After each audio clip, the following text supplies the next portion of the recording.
tocca a Cosimo Zigheghimendis e quello che lui oggi ci vorrà raccontare in collegamento, possiamo dire, un po' anche con l'iniziativa del floating. Quindi abbiamo illustrato, dico, abbastanza bene, poi alla fine la vera dimostrazione è la pratica, quindi Certo. sicuramente bisognerà fare questa esperienza fisica a tutti gli effetti del floating con la dottoressa Bonetti, però uscito da lì in realtà se si è fatto un buon lavoro, un buon esercizio, la mente, quindi la persona è predisposta ad approfittare un po' di questo momento migliore, cioè sono più sano dal punto di vista della mente, quindi perché non approfittarne per fare un'altra azione che mi porta a giovamento.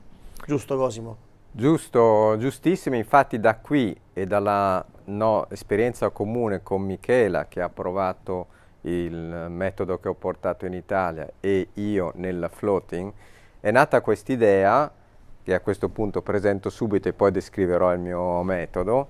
È nata quest'idea proprio di unire le due cose. Cosa? Fondamentalmente per dare quello che è il lavoro d'Eva, ma con un'introduzione facilitata dalla floating, e è un esperimento, ripeto, quindi si tratta di è un progetto sperimentale, vedere se i risultati sono equivalenti o sono superiori. Sicuramente non inferiori. Io che conosco il metodo ho avuto una sessione spontanea d'Eva nella floating, però già sapevo come gestire, e la mia mente inconscia che è arrivata alla coscienza ha gestito la cosa. È chiaro che questo non può essere fatto da una persona che prima non abbia avuto gli anni di esperienza come è successo a me. Io sono un ricercatore, mi definisco dell'ignoto, un ricercatore del mistero umano. Però devo dire che in età giovanile sono stato estremamente affascinato dal mistero dell'energia atomica, che è un mistero, una cosa invisibile così potente, no? Venendo da una famiglia di cultura scientifica, i miei primi anni, così. Poi questo mistero è andato più a direzionarsi verso le parti che la psicologia definisce inconscio, ma non come patologie o malattie o cose da curare con dei farmaci. Cosa c'è dietro quella che è la mente tradizionale? Cosa c'è? Quali sono le possibilità della mente? E lancio una provocazione di quella che chiamo non mente. A questo proposito vorrei introdurre leggendo una cosa di un libro che ho trovato estremamente affascinante, che è di un neurochirurgo, quindi un uomo di scienza, scienza umana, che non è la scienza di laboratorio, la scienza umana è diversa. Facendo poi chirurgia, è un uomo che poi alla neurochirurgia fine si lega molto alla biologia, alla fisica rispetto a questo. Lui è stato in coma una settimana, quando pensavano che fosse andato, si è svegliato guarito, ha scritto il libro del viaggio che aveva sperimentato, quindi non immaginato, perché la sua capacità cerebrale della corteccia era azzerata durante il suo coma. Quindi da dove veniva questa coscienza che gli ha fatto sperimentare delle scene, delle sensazioni, delle consapevolezze, delle rivelazioni addirittura? Lui dice, in conclusione di questo, noi possiamo vedere soltanto ciò che il filtro del nostro cervello lascia passare. Il cervello, in particolare l'emisfero sinistro logico-linguistico, quindi l'emisfero attivo durante l'attività di relazione e anche di apprendimento, quell'emisfero lì, quello che genera la razionalità e la sensazione di un ego o sé nettamente definiti, è una barriera alla conoscenza e all'esperienza superiori. E superiori, teniamo presente questa parola perché parlerò proprio del sé superiore oggi, che fa parte del nostro lavoro. Ma chiaramente ci sono delle limitazioni, sì. Vedere forse il cervello come filtro, da questo punto di vista è vero, filtro che nasce filtro biologico o ritieni che siamo noi a spingere il cervello a proteggerci. Cioè siamo noi che chiediamo al cervello di proteggerci, cioè da quelle che possono essere, come dicete, il non cervello, comunque le informazioni superiori che possono arrivare, o invece ritieni che sia una posizione naturale che il cervello ha nei primi stati, dobbiamo poi dopo noi lavorare per aprire delle fessure più grandi, ecco. Secondo me è più la seconda cosa, aprire le fessure più grandi, quelle porte, tanto è vero che pur rimanendo alle attività specificamente riconducibili a dei neuroni, Oliver Sacks, un famoso psichiatra che lavorò tantissimo con gli autistici, notò che nell'autistico puro ci sono delle possibilità e delle capacità che noi non riusciamo. Questo, sì, dimostrato, no? Quindi da dove viene? Sono porte chiuse. E quello che però impedisce di aprire quelle porte, più che il cervello, secondo me, sono delle paure inconsce. La paura del mistero, la paura dell'ignoto. Un po' ci fa paura, no? L'ignoto, il mistero. Quindi c'è il percorso complesso per diventare capaci di aprire queste porte, ecco. Cioè la complessità di questo percorso ci crea quindi delle paure e quindi non ci mette in movimento, cioè non ci mettiamo in movimento per aprirle, cioè non ci lavoriamo. Direi che più tutto ciò che non conosciamo, alla parte più razionale, fa paura, non lo conosciamo, preferiamo magari andare sul conosciuto. Ma andando sul conosciuto finisce che finiamo sempre nelle 4 strade conosciute. In realtà, lo dicono anche tanti saggi, maestri, no? Cioè, lo dice anche, scusate, ma lo dice anche Einstein, quindi uno scienziato. Il sentimento più bello che si possa provare è la sensazione del mistero. Questo dice Einstein. Chi non ha mai conosciuto questa emozione, chi non possiede la dote della meraviglia e dell'incanto, potrebbe essere già morto, i suoi occhi sono chiusi. Lui dice che il mistero è la fonte di ogni arte e di ogni vera scienza, perché, e questo lo vedi anche nei ricercatori scientifici, perché cosa spinge a scoprire cosa c'è dentro un nucleo di un atomo? Qualcosa che non conosciamo. Ecco, io ho applicato questa inclinazione verso il mistero umano, il mistero delle capacità umane, delle possibilità che l'uomo ha di comunicare, di contattare e di sapere, di conoscenza che va oltre la conoscenza che si può apprendere dallo studio dei libri. Ci aiutiamo con le slide? Le facciamo scorrere? Sì, magari vediamo se sono tutte utili, vediamo un attimo, ecco qui, fermiamoci un attimo qua, questa qui.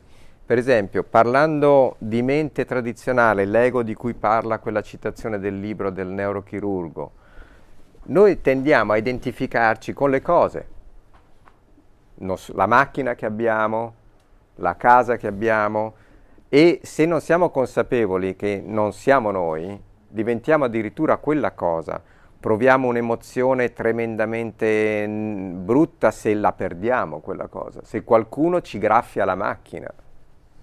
Per dire, le emozioni, ma anche con le emozioni, ci identifichiamo, e questo è importante per il mio lavoro, con il nostro dolore. E diventiamo quel dolore al punto che ce lo portiamo dietro tutta la vita. Il dolore in realtà è qualcosa che dura un attimo. E via dicendo. E ci identifichiamo anche col pensiero, nel senso che ci identifichiamo a volte con quello che sappiamo, ma non siamo quello che sappiamo. Torniamo un attimo nella slide precedente. Perfetto, siamo qua. Quindi ci identifichiamo addirittura con i nostri disagi, senz'altro con i condizionamenti, con ciò che ci è stato insegnato dalla mamma, dal papà, dalla cultura nella quale siamo cresciuti e che abbiamo ereditato anche. Quando andiamo in quello stato di mente, non mente, coscienza espansa, chiamiamola come vogliamo, che la floating room già ti introduce lì, perché lasciamo stare tutte le quotidianità e le occupazioni quotidiane, gli stimoli quotidiani, comincia la disidentificazione e attraverso il percorso che ho illustrato lì, quindi aumenta la chiarezza, cominciamo a diventare liberi dagli schemi,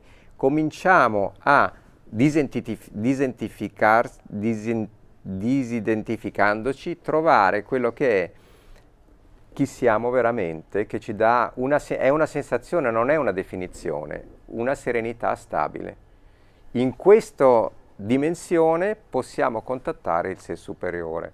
Andiamo magari sulla prossima slide. Ecco, qui ho esemplificato. Questa è una bella immagine, ma è estremamente occupata, un'immagine in cui delle persone si occupano di una situazione materiale. Passiamo alla prossima.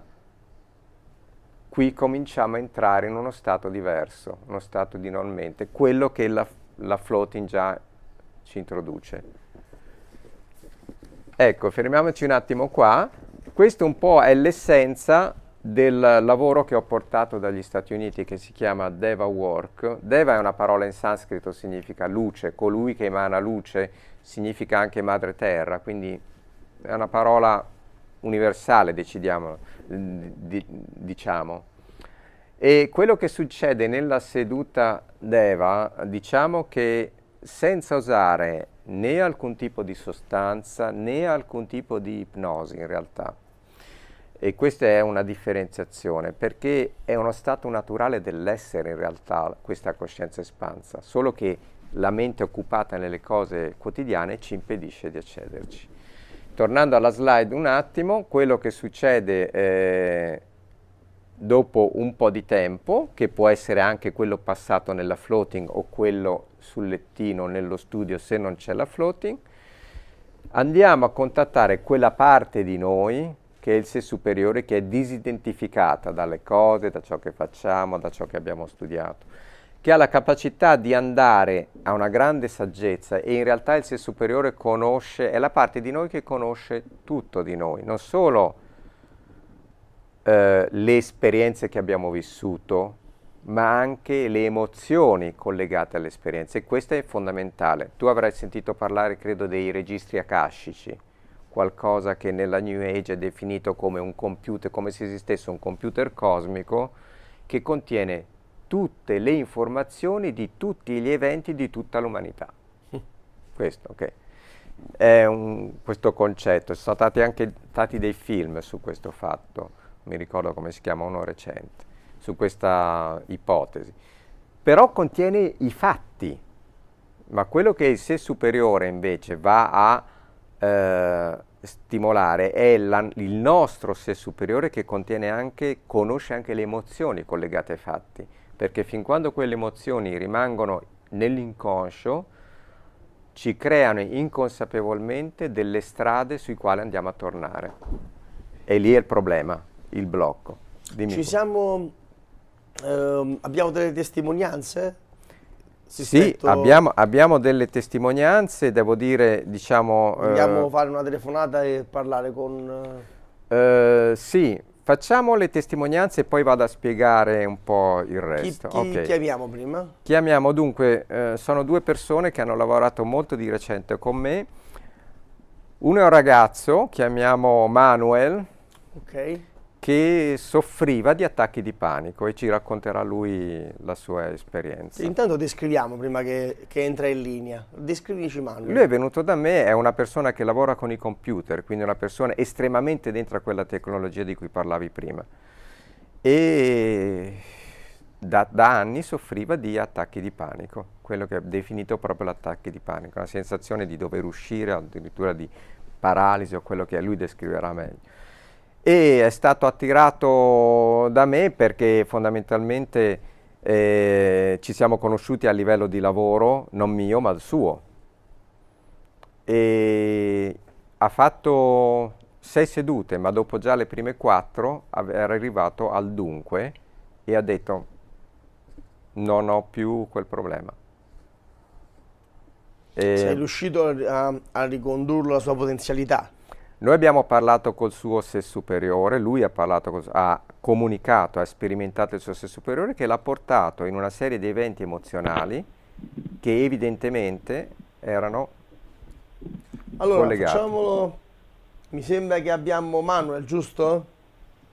Sì, salve, buongiorno. Salve, buongiorno Manuel, sono Diego Righini, sono il conduttore di Scienza e Lavoro, trasmissione che va su One Television. canale 86. Ecco, c'è qui con noi, penso, una persona che lei conosce bene, Cosimo Zichigimendis. Sì, esattamente. Non so se Cosimo vuoi stimolare, fai tu le domande. Buongiorno Manuel. No, Ciao Cosimo, ciao. Senti, se vuoi raccontare brevemente a Diego, a noi, come, diciamo, cosa era in sintesi il discorso dei tuoi attacchi di panico, da quanto ne soffrivi, come avevi provato a risolverli, e poi cosa è successo, quel famoso quid, quella chiave che mi dicesti ho capito da dove vengono. Sì, allora io intanto ho 34 anni e diciamo che ho iniziato a soffrire un po' di questi disturbi circa 10 anni fa, quindi un po' di tempo, un bel po' di tempo, diciamo, all'età circa di 22-23 anni. E da quel momento, diciamo, durante questo periodo si sono alternati, diciamo, momenti di alti e bassi, quindi momenti di calma, momenti di forti disturbi. E ho cercato di trovare soluzioni, insomma, con dottori, psicologi, così, che sicuramente mi hanno aiutato nei momenti un po' più duri, tra virgolette, ma non siamo mai riusciti a superare realmente il problema, tra virgolette, insomma, questo disturbo. E niente, quindi per caso ho conosciuto Cosimo e ho deciso appunto di intraprendere questo percorso, esperienza, DevaWork, e devo dire che è stato veramente qualcosa di strabiliante, nel senso che con veramente poche sedute, abbiamo fatto 4-5, diciamo che non solo siamo riusciti a individuare, diciamo, e prendere coscienza di quello che mi causava realmente questo disturbo e quindi a superarlo completamente, ma che è chiaramente l'obiettivo principale.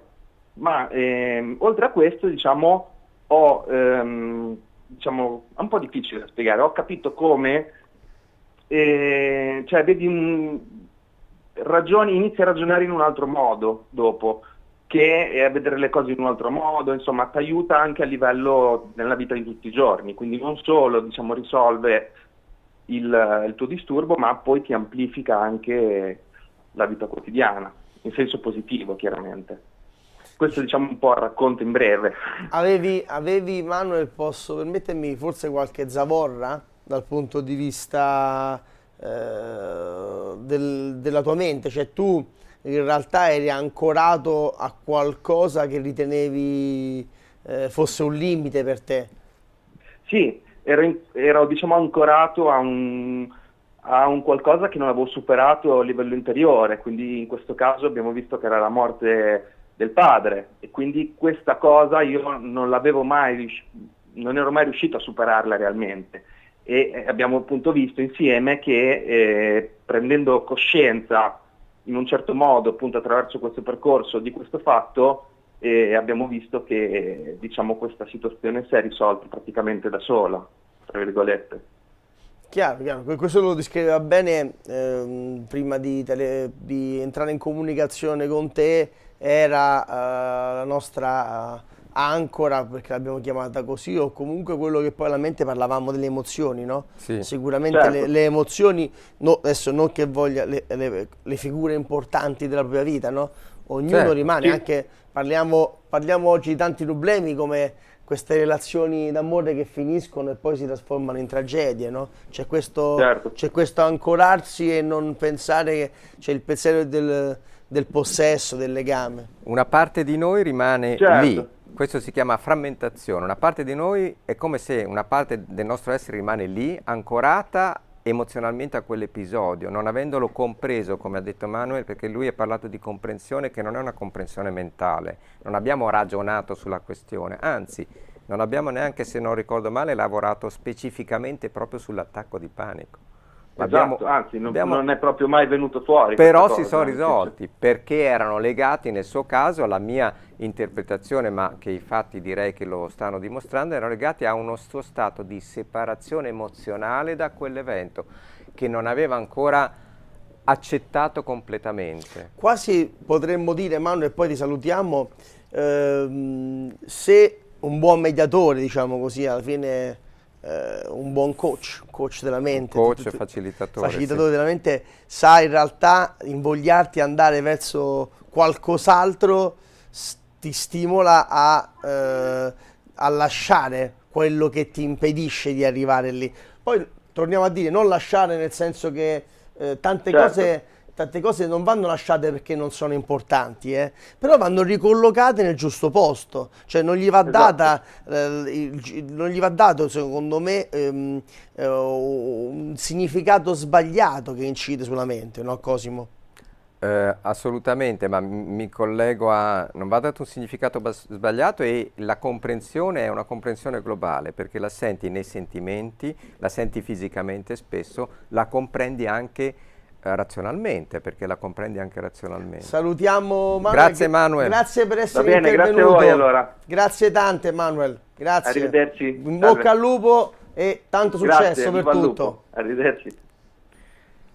Posso concludere? Certo. Perché praticamente, fondamentalmente, Manuel ha guarito questa separazione di cui non era consapevole, e questo l'ha portato a quindi guarire una manifestazione che era diventata una manifestazione anche fisica, perché l'attacco di panico ha delle manifestazioni fisiche proprio, quindi siamo partiti da un'emozione non consapevolizzata per guarire una manifestazione fisica, uno stato di separazione. Alla fine noi siamo degli esseri frammentati e separati da vari traumi, da vari shock. Dobbiamo curare perlomeno le cose più importanti prima, perché allora accediamo a quella veramente alle potenzialità della mente o non mente. Non è importante sapere da dove viene, è sapere quello che potremmo fare, un po' questo.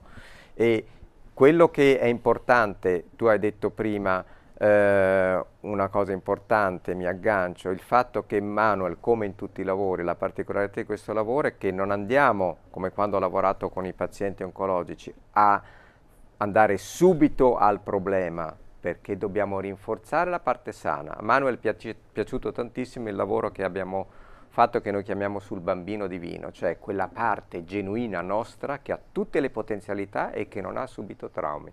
Perché in realtà, non so se sbaglio, perché poi alla fine non sono io l'esperto del terapeuta, diciamo, da questo punto di vista, però penso che quando l'azione di pulizia nella propria mente viene fatta da soli, cioè siamo stimolati noi a farlo, è più efficace di alla fine uno che riesce a pulirti, ma te lo fa artificialmente, nel senso che ti induce con un'azione quasi tra virgolette facendo un taglio, e invece in realtà più di un taglio deve essere una propria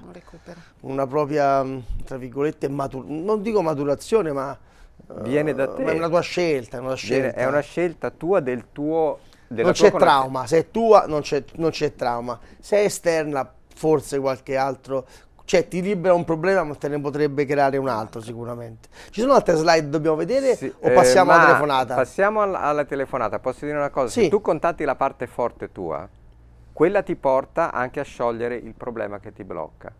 Se io con una tecnica, un metodo, una mia proiezione ti porto nella parte che ti blocca quando non sei pronto, ti ci metto ancora di più. Non so se il dottoressa Bonetti voleva dire qualcosa su questo caso. Assolutamente, volevo dire che portare a coscienza con la propria consapevolezza un problema ha il vero valore dello sciogliere quel problema, del poterlo inglobare in noi in modo diverso rispetto che sia una persona assolutamente diversa che ce lo induca a fare. Quindi arrivarci con il facilitatore. Confermiamo che questa sia sempre la via più sana e migliore. Sì, libero da schemi prestabiliti, perché lo schema è il tuo, quello che la tua saggezza interiore tira fuori. Anziché proiettarti un colore di guarigione, lo tiri fuori tu il tuo colore. Scriviamo prima che entra in linea la persona, la seconda. Sì, la seconda è ancora uno stato di dolore, in questo caso è un lutto, una perdita, quindi un lutto è una perdita. Qualsiasi perdita, anche la separazione dal proprio fidanzato è una perdita. Un lutto durato anni, in cui questa persona aveva ancora una parte di quel dolore ancora vivo, e mi ha incontrato e in 4 sedute anche lei ha stabilito un rapporto completamente diverso con questa persona che in questo caso non c'era più. Allora, l'abbiamo in collegamento telefonico con noi, diamo il benvenuto a Katia. Salve, salve a tutti, sono Katia. Salve a tutti. Katia, sono Diego Righini, sono il conduttore di Scienza e Lavoro. Qui con noi in studio c'è la dottoressa Bonetti e c'è una persona che lei conosce, che è Cosimo Zichigimendis. Ecco, Cosimo, ti chiedo sempre di fare la domanda. Buongiorno Katia. Ciao, buongiorno. Ciao. Se vuoi dire a noi qua in trasmissione quello che già mi dicesti come feedback a conclusione del tuo percorso per questa perdita, quindi come ti sentivi prima, come vivevi la cosa e che cosa l'ha fatta trasformare e in che cosa si è trasformato. Ecco. Certamente, infatti il metodo Deva Work a me è servito per l'elaborazione di un lutto lontano del tempo e pochissime sedute, in realtà 4 sedute, mi hanno permesso di trasformare quella sofferenza che era rimasta e questo è stato molto positivo per me. Ho potuto lasciare andare tutta la parte tragica, tutta la parte drammatica di quell'evento, di quell'esperienza e l'ho potuta trasformare in un'emozione bella. Ho potuto trattenere solo nel ricordo e nel cuore solo l'amore, la parte di sentimento bello di quel vissuto. E quindi in me sono state molto, molto efficaci e positive le sedute. Posso farti una domanda? Se vuoi descrivere brevemente il tipo di dialogo proprio che è avvenuto in una delle tue sedute che io ricordo, quindi quella comunicazione che pensavi che non fosse possibile, che invece nella seduta tu hai vissuto con quella persona. Esattamente. È esattamente così, cioè io pensavo di non riuscire a stabilire questo contatto e invece è stato possibile ed è stata proprio un'esperienza, non un ricordo, è stata proprio una seduta di tipo esperienziale, quindi questo secondo me è stato molto efficace, molto positivo. Anche perché non poteva essere un ricordo nel tuo caso, io so perché, ma non voglio dire qualcosa se non lo vuoi dire tu. Se posso lo dico io. Sì. Questo lutto appunto molto lontano del tempo, un vissuto di oltre 20 anni fa, ha riguardato mia figlia neonata che è mancata a ridosso del parto e quindi appunto era per questo che dicevo ho potuto trattenere tutto l'amore, tutto il sentimento che c'è stato in quei 9 mesi che ho vissuto con mia figlia e quindi appunto poi nella seduta è stato possibile ristabilire questo contatto che sì, giustamente non poteva essere un ricordo di vita ma un ricordo di quella gravidanza, di quel contatto, di quell'unione che c'è stata durante la gravidanza rispetto poi a un distacco così drammatico. Cosa hai avuto impressione, cosa hai avuto la tua esperienza, che cosa ricordi, che cosa lei ti ha comunicato? Certo, lei mi ha comunicato di mantenere questo contatto, di mantenere questo amore e di essere consapevole di poterla in realtà ritrovare in questa dimensione in qualunque momento io volessi, in quel tipo di contatto, che era un contatto diverso, un contatto di tipo spirituale, emozionale. Quindi appunto trasformando una perdita fisica in realtà in una non perdita. Esatto. Questo ti ha dato serenità, giusto?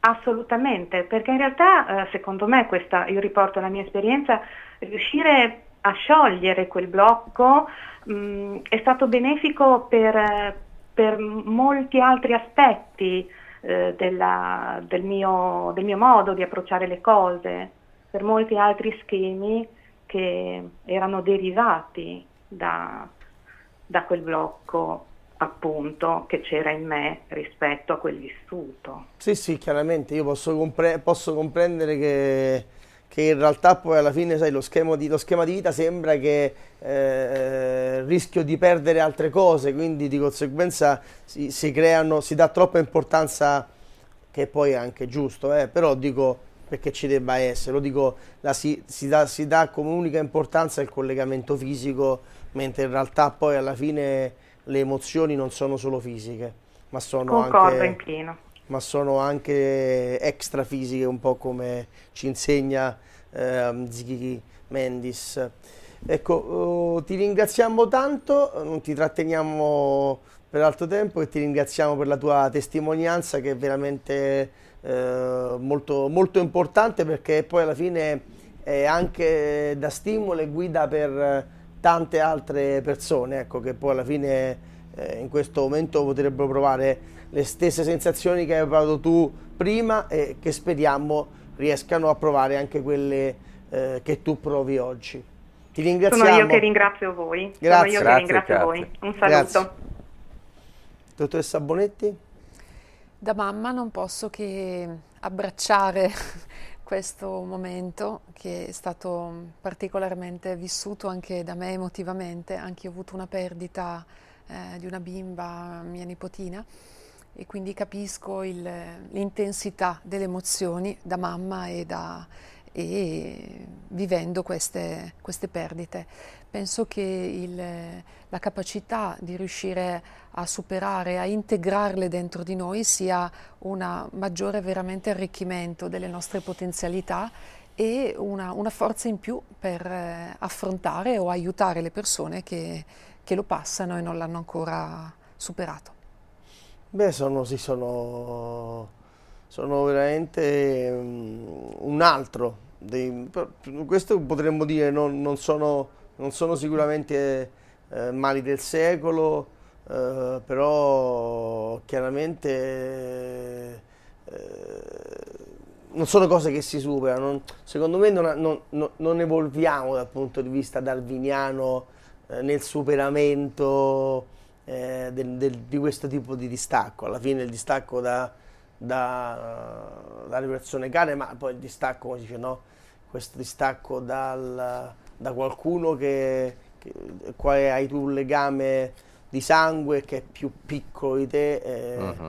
Il distacco con l'inversione temporale è sicuramente un trauma molto particolare, molto forte, cioè nel senso che sono rischiose anche veramente quelle azioni o di sopprimere questo sentimento, sì, o sono rischiose anche quelle azioni un po' forti e traumatiche per superare, cioè non è una cosa da poco. Poi in realtà, come dice, no, qualcuno a volte si dice che uno dei percorsi è quello di comprendere alla fine che non esiste in realtà un tempo, certo, preordinato per ognuno di noi, certo. Cioè in realtà a tutti gli effetti qualcuno di noi può durare un giorno o 100 anni, diciamo, poi alla fine e tutte quelle altre fasi temporali intermedie tra questi due. Però il tempo è il tuo, nel senso che per questo ci chiamiamo facilitatori, perché anziché indurre uno schema esterno e obbligarti in una strada, andare magari in un punto che non sei pronto ad affrontare, come è successo nei due casi, sono stati loro che al momento opportuno hanno tirato fuori quella nuova comunicazione, quella guarigione di quella separazione. Allora, scusa, Cosimo, tu hai un sito internet, giusto? Sì. Così dopo lo facciamo cercare un attimo alla regia, mentre ci volevi dire sì, qualcosa una sul slide, libro. volevo far vedere perché tu hai parlato appunto di evoluzione. Il sito internet, così lo facciamo cercare. È www.devacounseling.com. Ok, devacounseling.com. E anche Michela il sito che è Facciamo una cosa per volta, www.devacounseling.com. Cosa volevi dirci? Che quella slide, se passiamo alla slide andiamo avanti. Che sono rimasti, sì, perché mi aggancio subito al tuo discorso sull'evoluzione, interessante. Questo è un medico americano. Ma il tempo è già volato, Ok, vediamo un po'. Concludiamo avanti. con questo. Concludiamo, avanti. Quella con gli istogrammi, andiamo. Quella col grafico. Dove c'è il grafico con queste bianco e nero, colline. esatto. E approfitto per dire che questo lavoro si fa prevalentemente individualmente, ma facciamo anche dei seminari di gruppo su questo discorso e si chiama proprio il seminario. Ecco, questo è il grafico, vedi lì c'è fondamentalmente in questo grafico cosa c'è? La qualità della coscienza sulla ascissa verticale, ordinata in verticale, adesso non ricordo quello che è. Ordinate e verticali. Sull'ordinata qualità della coscienza, sull'ascissa la quantità. L'essere umano fisico è messo nella curva nera. Sì. Il resto, astrale, si parla di emozioni, si parla di mentale superiore, si parla di causale, lì addirittura il medico, questo era fondamentalmente, è un medico, questo libro è uscito nel 2001 e lui è un medico tradizionale, ha fatto ricerche sul cancro, ma aveva un approccio olistico. Quindi ti rappresenta quella che può essere l'evoluzione della nostra coscienza se usciamo dal prettamente fisico, prettamente umano, materialistico. Si espande la qualità, si innalza molto la qualità della coscienza. Quindi è una questione non di quantità di coscienza, ma di qualità. Non facciamo il tempo a metterlo in onda. No, Ripeti un po', Deva?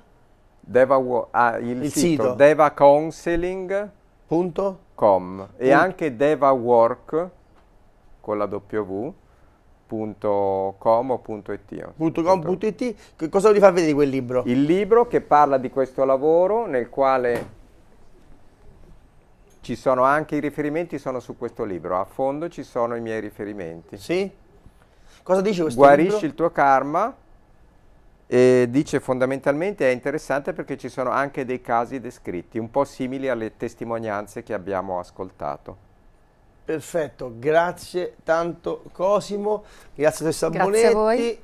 grazie a Cosimo Zighimendis, è stata sicuramente una puntata interessante e di stimolo ed è una parte della scienza che è a servizio dell'uomo, della persona, uomo, donna, persona. Certo. Così, no, che sono stato per carità. ultimamente rimproverato quando ho usato in modo improprio la terminologia uomo per dire Della L'essere tutti, umano. invece diciamo uomo, donna, persona e abbiamo raccolto tutti pubblicità. Grazie.